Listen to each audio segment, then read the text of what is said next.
धर्मशाला में चल रहे शीतकालीन विधानसभा सत्र के दौरान आज प्रथम दिन सरकार और विपक्ष के बीच तीखी बयानबाजी देखने को मिली।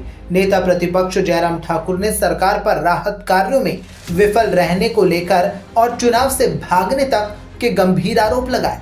वहीं मुख्यमंत्री सुखविंदर सिंह सुक्खू ने भी पलटवार किया और विपक्ष को जल्दबाज करार दिया।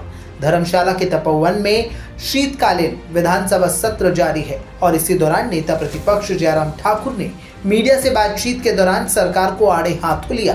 उन्होंने कहा कि आपदा को 5 महीने से अधिक हो चुके हैं, लेकिन सरकार प्रभावित परिवारों तक राहत और पुनर्वास का काम समय पर नहीं पहुंचा सकी। जयराम ठाकुर ने आरोप लगाया कि केंद्र सरकार द्वारा भेजी गई राहत राशि को सरकार ने मंडी में आयोजित अपने 3 साल के जश्न में खर्च कर दिया। साथ ही उन्होंने कहा कि सुक्खू सरकार डिजास्टर एक्ट का बहाना बनाकर चुनावों से बचने की कोशिश कर रही है। देखिए, हिमाचल प्रदेश में वर्तमान कांग्रेस की सरकार में जो व्यवस्थाओं का जो पतन जिस तरह से हुआ है और अब तो संवैधानिक व्यवस्थाओं को तहस-नहस करने में लग पड़े हैं।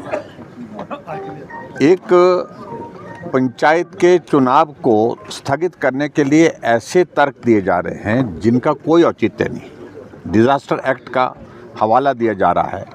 क्या डिजास्टर के नाम पर कांग्रेस पार्टी ज़मीनी स्तर पर काम कर रही है? क्या सड़कें जो टूटी हैं उनको ठीक कर रही है? 5 महीने हिमाचल प्रदेश में डिजास्टर को, आपदा को आए हुए हो गया है। अभी तक आपदा प्रभावित लोगों को मदद नहीं मिल पाई। अभी तक आपदा प्रभावित इलाके में जो डैमेजेस हुए हैं वो रिस्टोर करने की प्रक्रिया शुरू नहीं हो पाई। यानी कि रिस्टोर करने की तो बात छोड़िए, लेकिन अभी तो काम शुरू नहीं हो पाया। और ऊपर से बहाना ले रहे हैं कि चुनाव इसलिए नहीं कराए जा सकते हैं क्योंकि हिमाचल प्रदेश में डिजास्टर आया है, उसका नुकसान हुआ है और उस नुकसान के कारण सड़कें बंद पड़ी है। मंत्री बोलते हैं 12 सड़कें बंद हैं हिमाचल प्रदेश में कुल, और मुख्यमंत्री कहते हैं बहुत सारी सड़कें जो है अभी तक अवरुद्ध पड़ी है। तो इसलिए कोई तालमेल जो है सरकार में मंत्रियों का, मुख्यमंत्री का आपस में है ही नहीं। और दूसरी बात, जो इम्पोर्टेंट बात जो है, इसलिए हमने कहा कि अब कम से कम संवैधानिक व्यवस्थाओं को इस प्रकार से बर्बाद नहीं होने देंगे। पंचायत के चुनाव समय पर कराइए, और समय पर इसलिए नहीं करा रहे हैं क्योंकि उनको मालूम पड़ रहा है परिणाम आएगा, हारेंगे, बुरी तरह से हारेंगे। इस डर के मारे वो चुनाव स्थगित करने की कोशिश कर रहे हैं।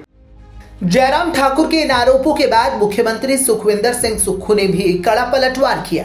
उन्होंने कहा कि विपक्ष को हमेशा चुनाव की ही जल्दबाजी रहती है, जबकि सरकार का पहला दायित्व आपदा प्रभावित लोगों की मदद करना है। मुख्यमंत्री ने कहा कि ऊना प्रकरण को लेकर डीसी और एसपी ऊना को तलब किया गया है और 1 महीने के भीतर सख्त कार्रवाई के स्पष्ट निर्देश दिए गए हैं। साथ ही उन्होंने बताया कि सरकार चिट्टे के खिलाफ बड़े स्तर पर मुहिम चला रही है। पीडी ने पोस्ट डिजास्टर नीड असेसमेंट, यानी कि डिजास्टर के बाद केंद्र सरकार की टीम आती है, वो आंकलन करती है कि प्रदेश में कितना नुकसान हुआ। केंद्र सरकार की टीम आई और उन्होंने आंकलन किया कि 9300 करोड़ रुपए का हिमाचल प्रदेश में नुकसान हुआ।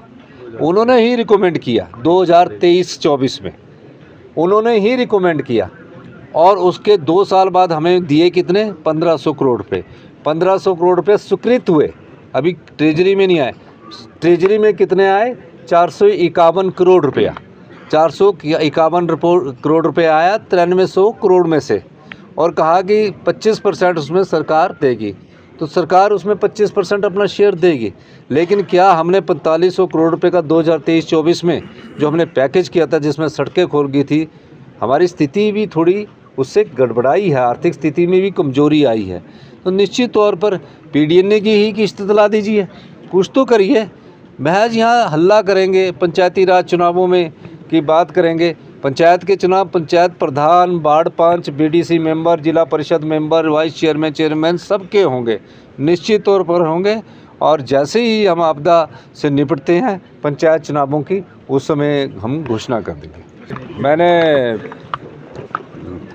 लॉ एंड ऑर्डर की सिचुएशन का, ऊना का मामले में एसपी और डीसी दोनों को बुलाया था और मैंने कहा है कि जो भी सख्ती की जाए वो सख्ती से निपटा जाएगा।